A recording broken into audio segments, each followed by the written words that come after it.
اللہ رب العزت کے کچھ خاص بندے ایسے ہوتے ہیں جنہیں اللہ رب العزت اپنے دین کے کاموں کے لیے چن لیتے ہیں۔ ان میں سب سے فہرست جو ہے، جو فہرست میں اول نمبر پہ آتے ہیں، امام بخاری رحمۃ اللہ علیہ آتے ہیں۔ آپ کا جو نام تھا ابو عبداللہ محمد بن اسماعیل بن ابراہیم بن مغیرہ بن بردس تھا۔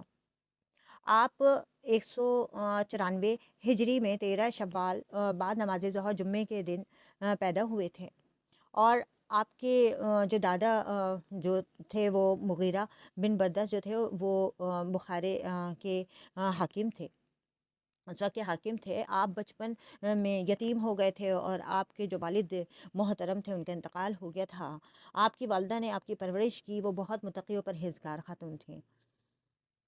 آپ بچپن میں ہی اپنی بینائی ان کی چلی گئی تھی، جس سے ان کی والدہ کو بہت تکلیف پہنچی، بہت اداس ہوئیں وہ، اور انہوں نے بہت رو رو کے اللہ رب العزت سے دعا مانگی، اور یہ ہوا کہ خواب میں حضرت ابراہیم علیہ السلام نے آ کے بشارت دی، آپ کی آنکھوں کی بینائی کی، اور صبح وہ اٹھیں تو آپ کی آنکھوں کی بینائی واپس آ گئی تھی۔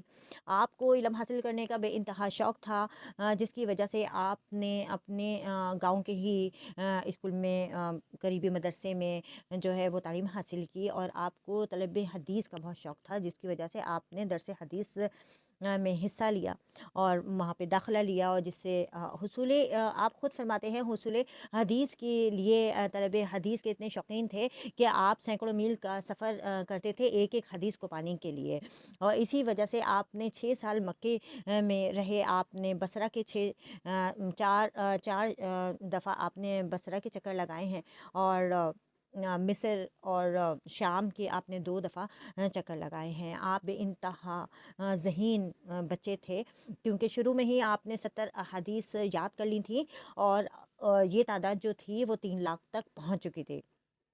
آپ نہایت ہی پرہیزگار انسان تھے، سچے انسان تھے، سادہ طبیعت آپ کی تھی۔ آپ راتوں کو اٹھ اٹھ کے عبادت کیا کرتے تھے، اتنے پرہیزگار تھے، خشوع و خضوع کے ساتھ نماز پڑھا کرتے تھے، اور نوافل اتنے زیادہ پڑھا کرتے تھے۔ رات کو تہجد کے آخری پہر میں اٹھ کے، معمول تھا 13 کا معمول تھا وتر ملا کے، کہ آپ کو ضرور آپ وہ پڑھتے تھے، اور رمضان میں یہ تعداد بہت زیادہ بڑھ جایا کرتی تھی آپ کے نوافل ادا کرنے کی۔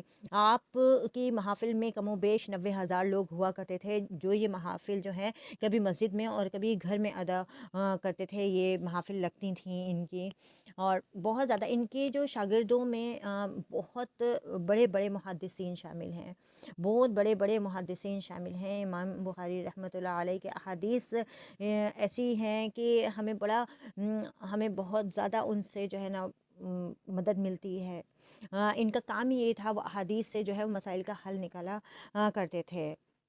256 ہجری میں آپ بصرہ سے سمرقند کی طرف جا رہے تھے، تو راستے میں بستی تھی جہاں پہ آپ رکے ہیں، اور اچانک آپ کی طبیعت خراب ہو گئی ہے، اور آپ کو یہ علم ہو گیا تھا کہ میرا وفات کا وقت قریب آ گیا، تو آپ نے زور زور سے جو ہے وہ کلمہ اور حمد و ثنا اللہ رب العزت کی شروع کر دی پڑھنی۔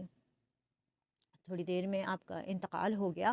وہ یکم شوال کی شب تھی، اور اگلے دن عید تھی۔ بعد نماز ظہر عید کے آپ کی نماز جنازہ ہوئی، اور آپ کو آپ کے گاؤں میں دفنا دیا گیا، اور آپ نے 62 سال کی عمر پائی تھی۔